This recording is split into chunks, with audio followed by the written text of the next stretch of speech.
Nous sommes les représentants personnels de Christ et par nos vies, Dieu implore les gens, soyez réconciliés avec moi. Est-ce que vous comprenez ça? Quand vous allez au travail, Dieu veut implorer par vous quelqu'un qui est perdu, s'il vous plaît. Et vous n'avez même pas besoin de prêcher un mot pour faire ça.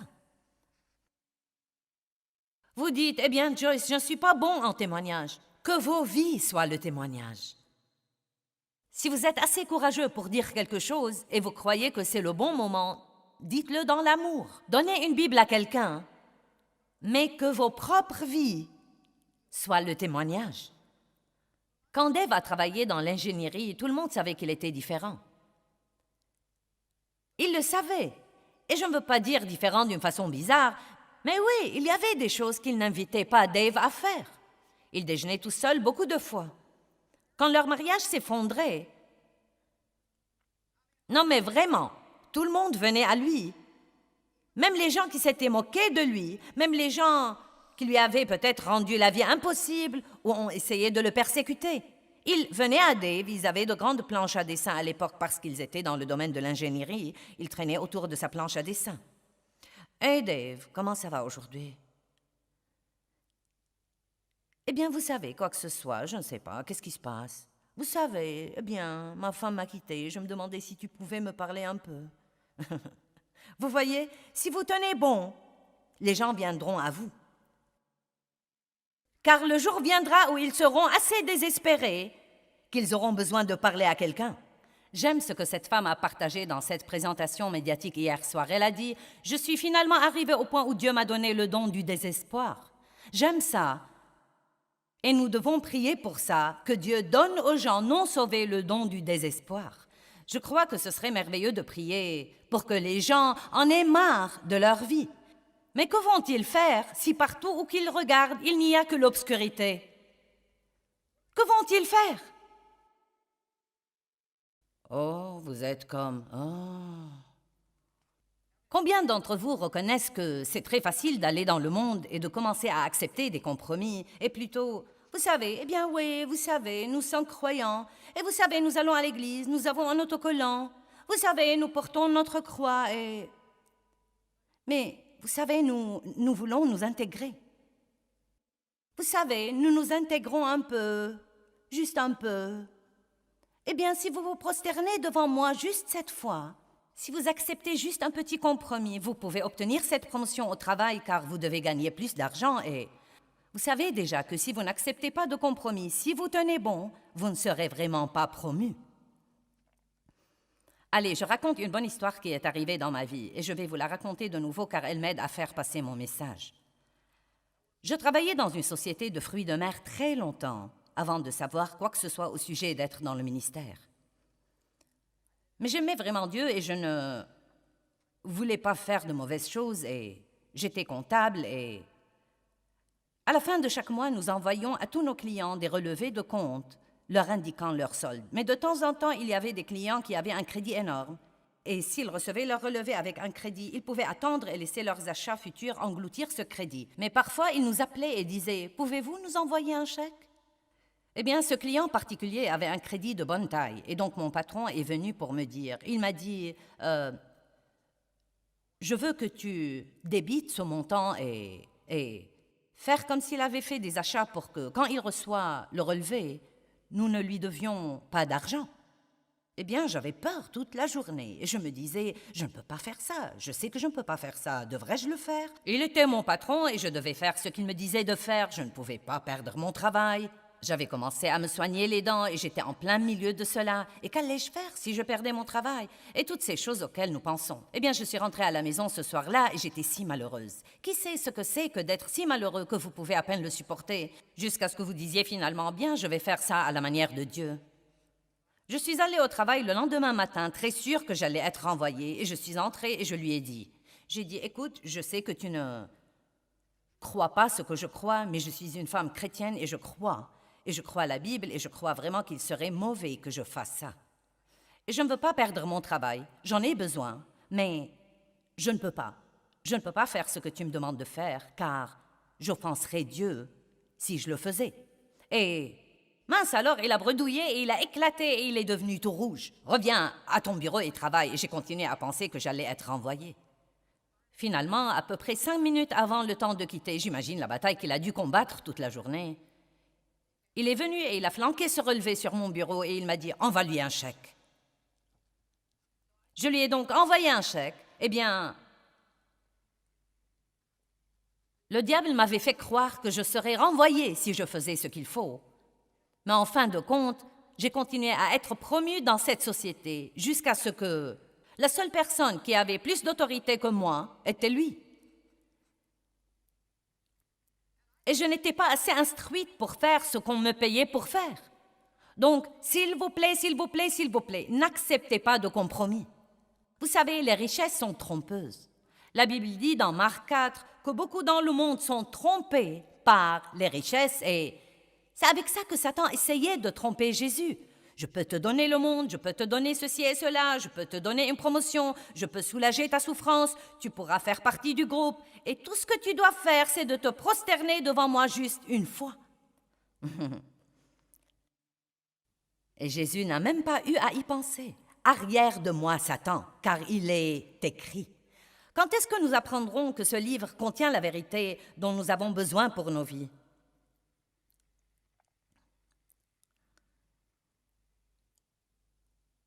Vous voyez, cela touche à la vie des gens. Je peux écouter vos pensées. Non, mais pas vraiment, mais j'ai une petite idée. Je ne veux pas que vous soyez trop effrayés, mais j'ai ce petit sentiment, comme si je pouvais entendre vos questions. Eh bien, qu'est-ce que cela veut dire? Eh bien, que faudra-t-il changer? Oh, mon Dieu, si je dois vivre d'après ça, je dois peut-être quitter mon travail. Non mais, oh, qu'est-ce qui va arriver? Non mais, si je vis comme ça, je risque de perdre tous mes amis, je serai rejetée, je ne ferai plus partie du groupe. Je dois revenir au malheur, je les ai laissés.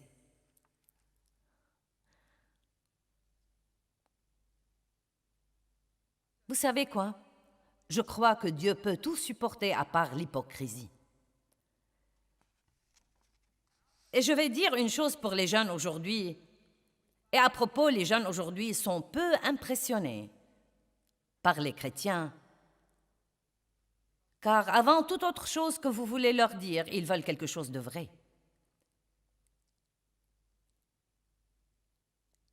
Et nous devons leur montrer quelque chose de vrai. Ils n'aiment pas les hypocrites. Et je crois que s'il y a quelque chose qui soit en horreur à Dieu, c'est les hypocrites.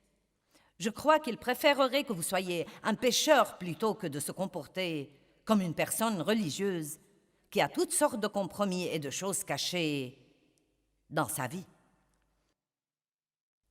Écoutez le verset 13. « Malheur à vous, scribes et pharisiens hypocrites, parce que vous fermez aux hommes le royaume des cieux. Vous n'y entrez pas vous-même et vous n'y laissez pas entrer ceux qui veulent entrer.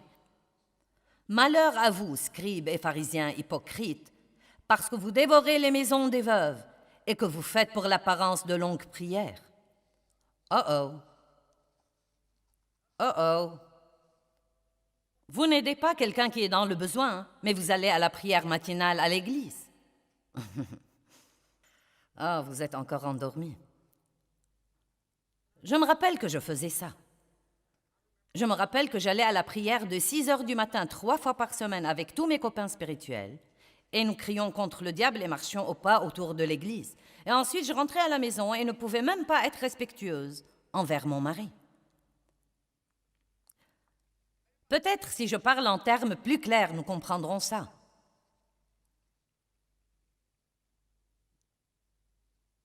J'avais une bouche qui n'abandonnait pas. Non, mais j'allais prier avec les gens et ensuite je potinais sur eux. C'est ce qu'est un hypocrite. C'est ce qu'est un poseur.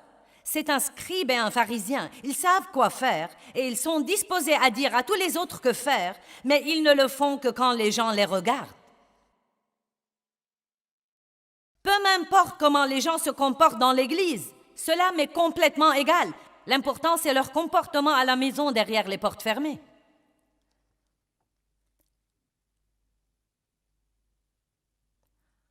Je ne sais pas si vous vous amusez, mais moi je m'amuse.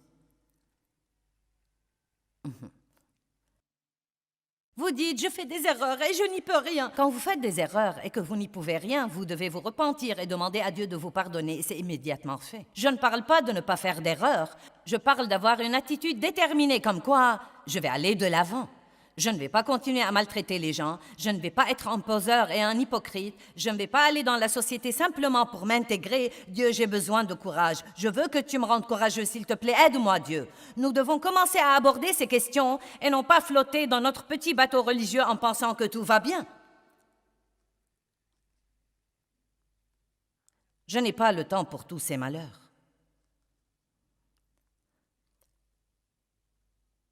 Regardons 2 Timothée 3, 1 à 5.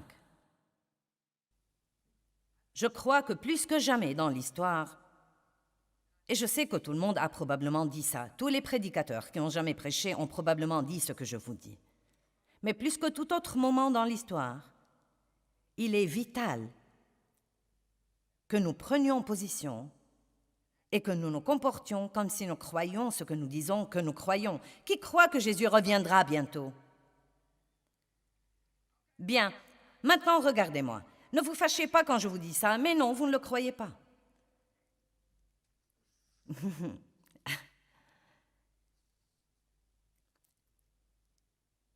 Car si vous le croyez vraiment,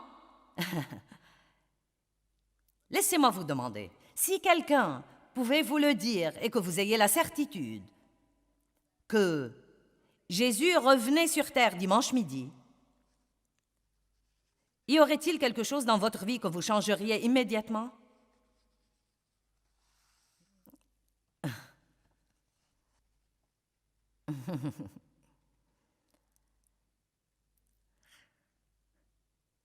Cela m'embarrasse à moi aussi. Bien sûr. Ainsi donc, ça devient plutôt quelque chose que nous disons « Oh, Jésus reviendra sur terre bientôt ». Eh bien, et s'il revenait vraiment? Et si vous le rencontriez avant que vous ne le pensiez? Et s'il revient ce soir, pour moi ou pour vous? Je crois qu'il est temps pour tous d'apprendre à vivre prêts. Au cas où nous n'avons pas le temps de le faire, vivons prêts. Amen? Allez maintenant. Allez, toutes les personnes merveilleuses qui nous regardent à la maison. N'ajournez pas cette décision. Si Jésus n'est pas le Seigneur de votre vie, appelez le numéro qui est sur votre écran. Laissez-nous prier avec vous et vous mener à une relation personnelle avec Dieu. S'il vous plaît, s'il vous plaît, s'il vous plaît, s'il vous plaît. N'allez pas en enfer. Soyez intelligents. Écoutez, l'éternité, c'est très longtemps. Allez, nous payons un prix élevé pour un plaisir bon marché. Ne faisons pas ça. 2 Timothée 3, 1 à 5. Mais sache que dans les derniers jours, il viendra et surviendra des temps difficiles, de grands stress et de problèmes difficiles à résoudre et à supporter. Car les hommes seront égoïstes et tout à fait égocentriques, aimant l'argent et menés par un désir avide démesuré pour les richesses, hautains et arrogants et vantards et méprisants. Ils seront impolis, blasphémateurs, moqueurs, désobéissants à leurs parents, ingrats, impies et profanes. Je crois que nous en sommes là. Ils seront sans affection humaine naturelle, insensibles et inhumains, implacables, n'admettant aucune trêve ou conciliation. Ils seront calomniateurs, faux accusateurs, fauteurs de troubles, intempérants, aimants les voluptés, outrageux et cruels, ennemis du bien. Ils seront traîtres, perfides, emportés et ils seront enflés d'orgueil, aimant les plaisirs sensuels et les distractions vaines plus que et plutôt que Dieu. Et regardons le verset 5, car j'ai écrit à côté du verset 5, « Waouh !» Car bien qu'ils aient une forme de la vraie religion, ils renient et rejettent et sont étrangers à sa puissance. Leur conduite contredit l'authenticité de leur profession. Évite de tels gens. Détourne-toi d'eux. Savez-vous que vous serez dans une meilleure position si vous traînez avec un pécheur qui sait qu'il est pécheur et qui est sincère là-dessus, plutôt qu'avec une personne religieuse légaliste, dingue, guindé, qui feint et prétend d'être une chose devant vous et qui est quelque chose d'autre derrière les portes fermées.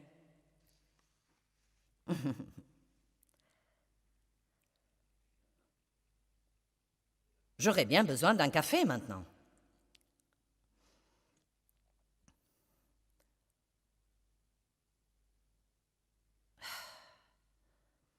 « 2 Timothée 3, 10 à 14.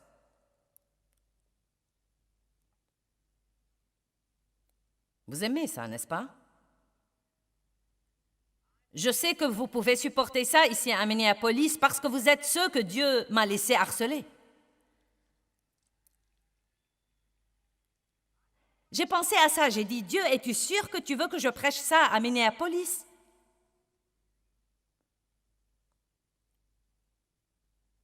Bon, c'est si bon là, comprenons ça. Mais tu as suivi de près et diligemment mon enseignement, ma conduite, mon but dans la vie, ma foi, ma patience, mon amour, ma persévérance, mes persécutions, mes souffrances, telles qu'elles me sont arrivées à Antioche, à Iconium et à Lystre. Quelles persécutions j'ai endurées, et j'aime ça, mais le Seigneur m'a délivré de toutes. Maintenant, si vous décidez de mettre en pratique ce que vous dites, que vous croyez, je ne vous dirai pas que vous n'aurez aucune persécution. En fait, je peux vous promettre que vous les aurez. Vous serez raillés, on me dira de vous. Vous perdrez quelques amis. Vous serez peut-être délaissés au travail pour les promotions, mais la vraie promotion vient de Dieu et non pas des hommes.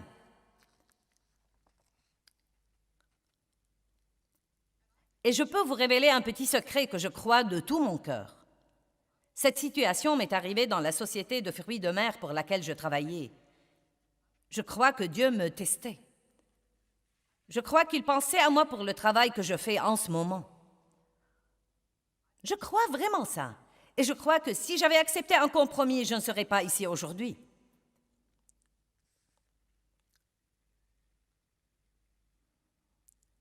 Je ne vous dis pas que Dieu ne nous donne pas une deuxième et une troisième chance. Peut-être qu'il m'aurait donné un autre essai, mais je repense au passé et je vois plusieurs choses au fil des ans que Dieu m'a demandé de faire ou des choses qu'il m'a dit de ne pas faire.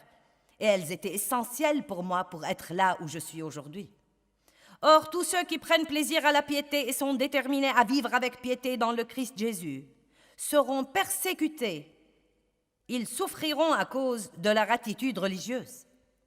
Quant aux hommes méchants et aux imposteurs, ils progresseront dans le mal, trompant les autres et trompés et égarés eux-mêmes.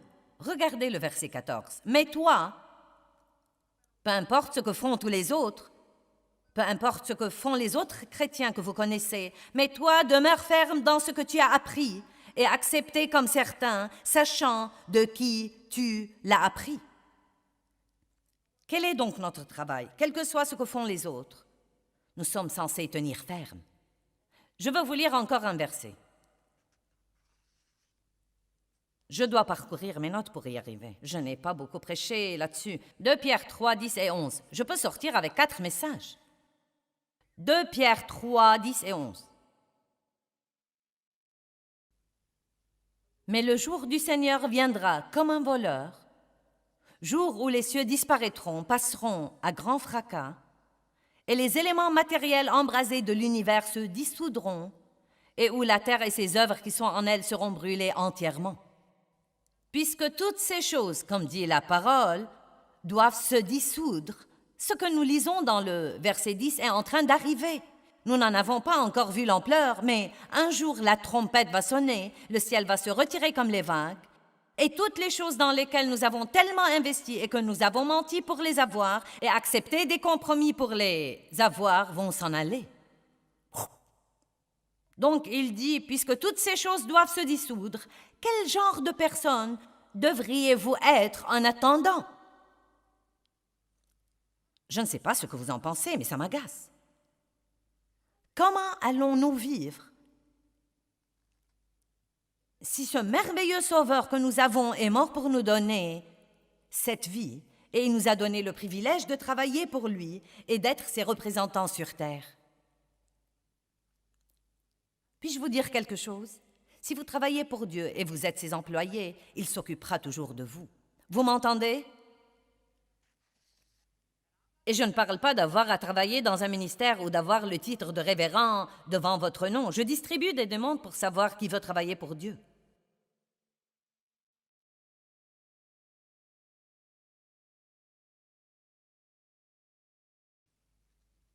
J'aimerais que chaque jour, quand nous nous levons, nous nous disions « Aujourd'hui, je vais travailler pour Dieu et le représenter. Je vais pêcher aujourd'hui la bonté de Dieu. Et je vais attraper les poissons avec un comportement pieux. » Allez, la Bible dit dans Colossiens, revêtez-vous du comportement qui fait honneur à Dieu. Revêtez-vous de la bonté et de l'humilité. Et par-dessus tout ce que vous revêtez, revêtez-vous de l'amour. Dans Éphésiens, il parle de notre comportement. Il parle de notre comportement un peu partout. Puis-je vous dire quelle tragédie ce serait si les magasins et les compagnies par ici ne disaient pas du bien de toutes les personnes qui sont venues à cette conférence? Mais vous savez quoi? Nous devons nous lever et dire aux gens dans notre conférence, et nous faisons ça surtout dans la conférence des femmes à St. Louis. Cette année, probablement 25 000, 30 000 femmes viendront au centre de St. Louis. Et mince alors, il ne restera pas un seul vêtement ou un seul beignet qui ne soit pas mangé. Et malheureusement, il y a eu des fois où les gens dans les restaurants ont dit « Ces chrétiens sont les gens les plus impolis, les plus grossiers, les plus ridicules qui soient. » Donc maintenant, nous nous levons et nous disons aux gens, si vous allez venir à cette conférence, n'allez pas dans la ville pour vous faire passer pour des idiots. Allez là et représentez Dieu comme il faut. Traitez les gens comme vous voulez être traités. Soyez patients, soyez gentils, ne bousculez pas, ne poussez pas. Donnez de bons pourboires, dites merci. Si votre repas n'est pas comme vous le voulez, dites qu'il n'y a pas de problème, je comprends. Nous devons prendre l'attitude, vous savez quoi? Je ne suis pas si important que tout doit être fait selon ma volonté.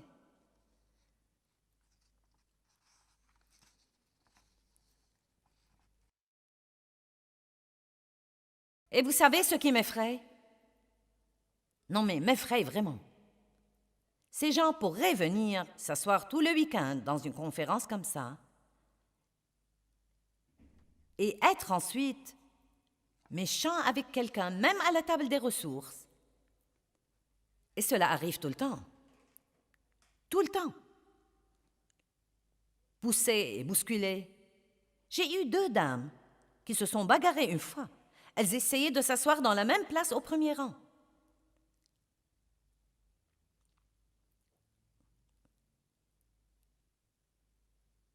C'est une parole très importante. Et vous savez, beaucoup d'entre vous sont des gens merveilleux, beaux et pieux.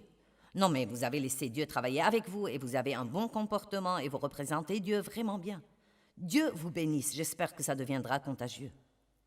J'espère que les autres attraperont votre vision et apprendront de vous. Mais nous devons tous être comme ça. Laissez-moi vous demander. Réfléchissez avec moi un instant. Qu'est-ce qui arriverait dans le monde si tous ceux qui se font appeler chrétiens sortaient simplement et se comportaient comme tels? Allez, ce n'est vraiment pas sorcier. Qu'est-ce qui arriverait? Je vais vous dire quoi. La lumière engloutit l'obscurité. Aussi simple que ça. Tout ce que nous devons faire, c'est d'allumer nos lumières et de sortir nos salières. Amen. Allez, levez-vous et louez Dieu aujourd'hui. Ouh! Alléluia! Allez, vous feriez aussi bien d'être heureux. Vous avez eu plus ce soir, vous aurez plus demain. Oh, gloire! Maintenant, laissez-moi vous dire quelque chose. Vous ne changez pas en essayant. Vous changez en priant et en demandant à Dieu de s'impliquer et de vous aider. Vous changez en étudiant, Oui, je veux que vous essayiez de vous comporter mieux, mais n'essayez pas seulement. Priez et dites, Dieu, j'ai besoin de ton aide. Je dois vraiment être plus patient, je dois vraiment être plus gentil, je dois pardonner, et je ne peux pas faire ça sans toi. Aide-moi, Dieu, aide-moi, aide-moi, aide-moi, aide-moi, aide-moi, aide-moi. Et plus vous priez Dieu de vous aider, plus il va vous aider et m'aider à moi, et mieux nous allons nous comporter. Je vais aller être gentil avec quelqu'un, et vous? Très bien. Je vous aime.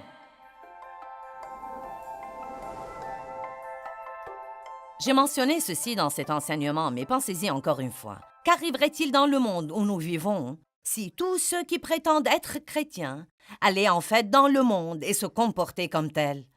Nous devons nous garder d'accepter les compromis. C'est facile d'accepter un compromis, mais c'est très coûteux. Nous ne devons pas faire ça. C'est très important que nous apprenions à être pieux dans un monde impie.